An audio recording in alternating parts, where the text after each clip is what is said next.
I was sitting there listening and I forgot I'm going to speak. I'm getting so excited when we talk about innovation. It's something that in the past 20 years, people say, Jack, what are you doing? I call myself innovation. But most people say you're crazy. You're doing something never exists. And I'm very, very honored to be invited here today. I think I want to say great congratulations for this great innovation center, the opening. I met Simon Paris, I think, 10 years ago in Davos. I listened to his speech. His determination for innovation, leadership, courage inspired me. I would say many of the things that Alibaba doing that needs courage, needs determination, needs leaderships.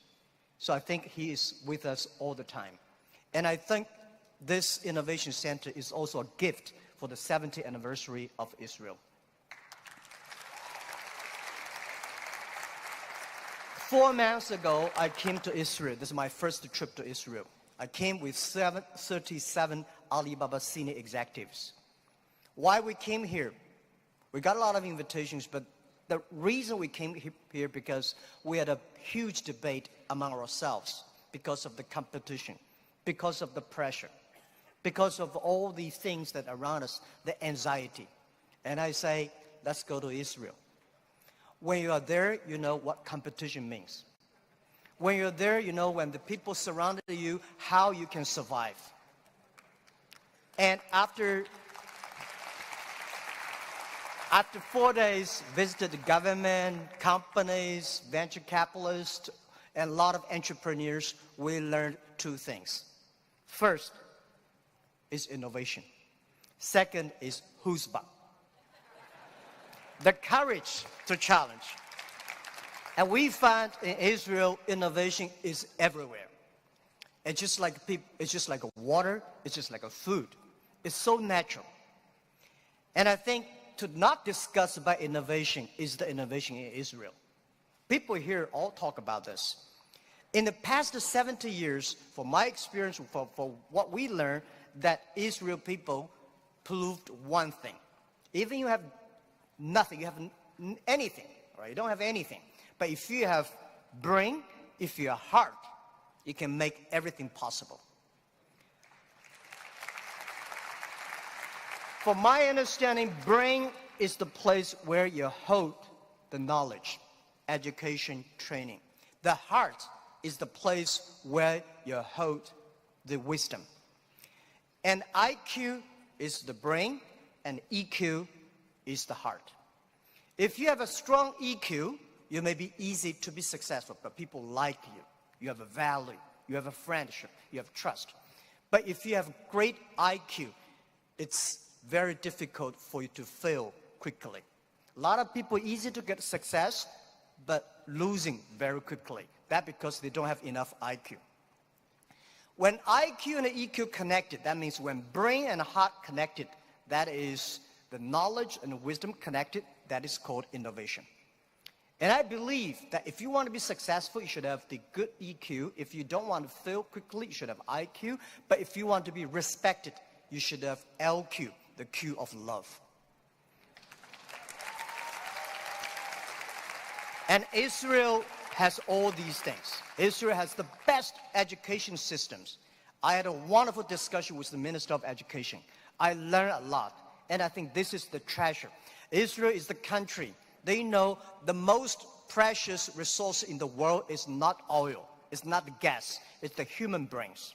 You make the human brains great. And Israel also have the great life experience that very few countries in this world have. You combine these things together. And that is the secret source of magic of Israel's success. I'm very happy to hear that today the innovation is for better life. And this is Israel innovate not only for himself, not only for Israel. Israel innovate for humans, for the world. And this is the exact LQ we need.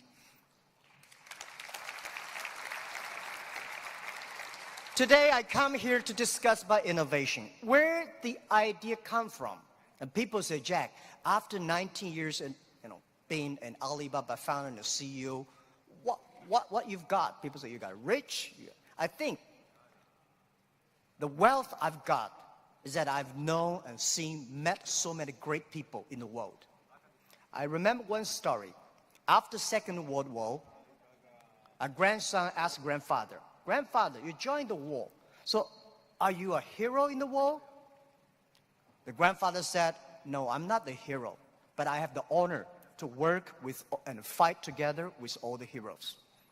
I'm lucky enough in the past 19 years, I have the honor to meet so many great leaders and make so many great entrepreneurs, innovators. I think from them, I have the honor. This is my wealth, and I want to share with you. Most of innovations, not because they want to, because they were forced to. Israel, there's no water, no oil, no resources. And most people innovate for success. And I find Israel people innovate for survive. You don't have diamond, but you have the biggest diamond exchange in the world. And you don't make cars, but you have the best car technology in the world. You don't have water. And first time, 4 months, I heard that you are one of the biggest export of vegetables and fruits to the Europe. And you don't have water. That's amazing. And the other thing is that Alibaba, people say, "Jack, you are amazing. How could you make such a huge investment in 9 years ago to develop cloud computing? And you know nothing about technology." That is true. I know nothing about technology. I'm scared of technology. So I was the first the product tester of my company, because I said, if I can use it, 80% of people can use it. If I cannot use it, 80% don't want to use it. So 9 years ago, I know if we do not develop technology on cloud computing, Alibaba will bankrupt, because we cannot afford the cost of IBM and Oracle. The cost of using this IT so too expensive for us. So we have to innovate. We have to design a technology that is simple enough. If we can use that technology simple and cost effective, not only for Alibaba, it's also going to support millions of small business. We were forced. And the other thing is that, we have 11/11. November 11 is the largest shopping day of China. Last year, for the first minute of November 11, we had 18 million people came in for the first second. With that good technology, our company will bankrupt immediately. We sold more than $24 billion last year for one day. This year, we don't know how much we will sell for one night. It's the technology behind it. So we were forced to do that.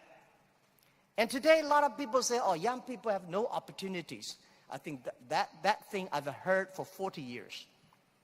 When I was young, I hated Bill Gates, because I think Microsoft take all the opportunity. IBM, Oracle, they take all the opportunity. But later I found, when people start to complain, that is the opportunity.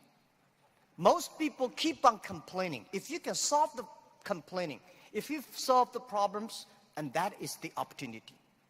Innovation is the way to solve anxiety, worries, unsatisfaction. Innovation is for happier life. So we believe through the innovation, you can grasp the opportunity for success. The first technology revolution released the physical power of human beings. The second technology revolution released the distance. And this is the third technology revolution, release the human brains. Human beings, like Prime Minister said last night, we never satisfied with today. And the way to make yourself to change yourself, to embrace this challenge is called innovation. And I would like to say, who are those kind of innovative people? Who are these kind of people? I would say those innovators, they look like crazy, stupid, lazy, and even liars. When we started Alibaba, I tell the story about I went to Silicon Valley raising fund. I talked to over 30 venture capitalists. They say, crazy. Alibaba, stupid, crazy name. And e-commerce in China won't work because China has no internet. China has censorship, no credit card, no deliver, nothing else. So they think it's impossible to make. They think, Jack, you're coming here to tell a lie. But we believe China has the future. We believe internet is going to change the China. And at that time, e-commerce in American style is only supported big companies. We believe small business. And people say, small business, they don't make money. How could you make money from them? They're right. We say, if small business in America, e-commerce for big companies, helping big company to cut the cost. We think helping small companies not to teach them how to cut the cost because they know better than you do. You should help them how to make the money. And washing machine. A lot of things are designed for lazy people. People don't want to wash, they have a washing machine. People don't want to climb, they have the elevators. Even the iPhone came, a lot of experts of telephone said, how could this stupid thing, there is no even press buttons. When Bell started to sell his telephones, a famous newspaper in America tell the policeman, please arrest that guy because he's cheating the people. So innovation. Innovative people are believers. Most people seeing is believing. People like us, we believe and we seal it. Innovators, they are not one person, they are a group of people. So when you invest in money in somebody, you should see, does this guy have followers? If you have a group of people who are crazy like him, that would be great. I remember early 2000, I went to the United States to talk about, make my speech about internet in the future in China. I believe internet population in China will be bigger than the USA. People say, that is not true. My reason was very simple. China have 1.4 billion people. USA have only 300 million people. Make everybody online, 300 million, right? So China has a huge potential for that. But one of the guys said, Jack, what you're talking about, internet companies should have values and mission. That is crazy. And I say, sir, please come to my company. So I came to Hangzhou, my company, spent 1 week, and the day he left, he said, Jack, I know you're crazy, but I found 100 people in your companies, they're all crazy. Crazy people don't think they're crazy. They think people outside they're crazy. So, and most of the innovators are not very successful people, because successful people, very difficult to change. I never try to convince successful people. They will tell you how they succeed, they will continue to do this. Those people who don't succeed, they always want to succeed. So one of the reasons why Alibaba succeed 20 years ago, we never try to convince those people who are successful. We try to spend time on the people who are 18 years old, 20 years old. They are not successful. So 20 years later, they become successful, we become successful.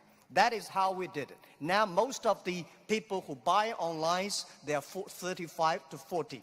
20 years ago, they only spent $2. Now they spend $3,000. That is the difference. Innovation has nothing to do with the technology. Technology is just a way to do. When we talk about innovation, everybody thinks, high technology. It's not about that. Innovation, everybody can do it. Right. Those people who do not know anything like technology, like me, we can find those people, rely on these people, try those people who have the technology. In our site, our Alibaba site, there's one guy selling shoes 48 inches only. And I say, how can this guy sell shoes for 48 inches? And we find out he's very innovative, because people with 48 inches feet, difficult for him to buy shoes in the shops. There's only one on the online. And there are a lot of innovative ways. Those guys design, lazy guys, they watch TV lying on the sofa. So they designed a specific glass that you can lie on the sofa, watch on TV. They sell perfectly. And there are also some guys helping people to write letters to say goodbye to boyfriends and girlfriends, and writing resign letters to bosses. There are a lot of crazy, interesting ideas. They are all wonderful sellers. And most of the innovations today are only talk. Innovation, they think it's an idea. Entrepreneurs make the innovation reality. So we have to show a real entrepreneur have to believe in the future, have to suffer, have to be ready for the terrible lives in the future. So I believe everybody has the ability of innovation. But you just don't spend the time to discover that. And lastly, very important, is the government. Now, we are entering into a new world. This world is going to be very complex, very disrupted, and every technology revolution caused world problem. The first technology revolution caused World War I. The second technology revolution caused World War II. Now we are in the third technology revolution. We should not have a third world war. But if there is a third world war, should be the war against poverty, disease, and environment. These are the things that human beings should fight together and work together. A government should to lead, not to govern. The government should empower and protect the innovation, not control the innovation. And I think the best investment for tomorrow is education. In the past 20 years, thank you. In the past 20 years, we make people like machines. Next 20 years, we will make machine like people. You like it or don't like it, we have to change ourselves. This thing is coming. What we should do to change our education systems, to teach our kids they can do the things the machine cannot do. This is the thing. It's concerned to every family, and every government should pay attention to that. And I think government should also encourage entrepreneurships. I really appreciate Prime Minister yesterday talk about entrepreneurs. It's the entrepreneurships that make ideas reality. Innovation is always going to be destroyed of yesterday. A lot of people who were successful yesterday will not like it. So government should know what not to do. Let me tell you one story. In 1860s, when UK had first the cars came in, automobile coming, they destroyed a lot of jobs of these horsemen. Horsemen at that time are the main jobs of the society. These are white-collar people. They went to the government, pushed the government, say, you should stop these cars because they're going to kill people on the road. It's going to destroy the jobs. So the government passed a law called Red Flag Bill. They do not allow any car drive faster than 7 miles per hour. And they should always follow behind the horses. That stop it. Protect the people for some groups of people's interest, but destroy the whole industry. And the other thing, innovation is interesting, and it's also going to stop by a lot of people. People don't like it. I went to the Museum of Basketball. You know, basketball used to have a basket. People threw the ball inside, and with a ladder to take the ball out. This thing has been lasting for 18 years. And there's one guy said, why not cut the bottom? And it will be easier. It's a great idea. Much more, basketball become more competitive, but people hate it. It's the people who hate it the most were the guy who with the ladder. He said, I'm losing my job. So this is what I want to say. People start to worry. Artificial intelligence, robots, jobs. But don't worry about it. Human beings are much smarter than machines. Machine can never control because machine only have chips. Human beings have the hearts. I remember 1995 when I studied internet in China. There is a big meeting. There is a small meeting among 24 people in Beijing in the evening for discussing for 3 hours. There are a lot of experts start to discuss about the internet. They think internet is going to destroy this, destroy that. A lot of worries. They think government should control it. Almost 22 years passed. Those things we worried never come up. Those things we did not worry all came up.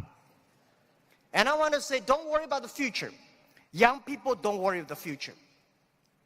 And don't worry about the size of the machine, I think small business don't worry about. Because small business believe small is powerful, small is beautiful. Using innovation, small business can compete anybody in the world. And this is just like Israel. The small is beautiful and small is powerful. So my view is that rely on the young people. Rely on the small business. Believe the future. Be optimistic. The world is beautiful. Today is just the beginning. But anything, remember, this is my philosophy of life the past 20 years. Today is difficult. Tomorrow is much more difficult. But day after tomorrow is beautiful. Most people die tomorrow evening. Thank you very much.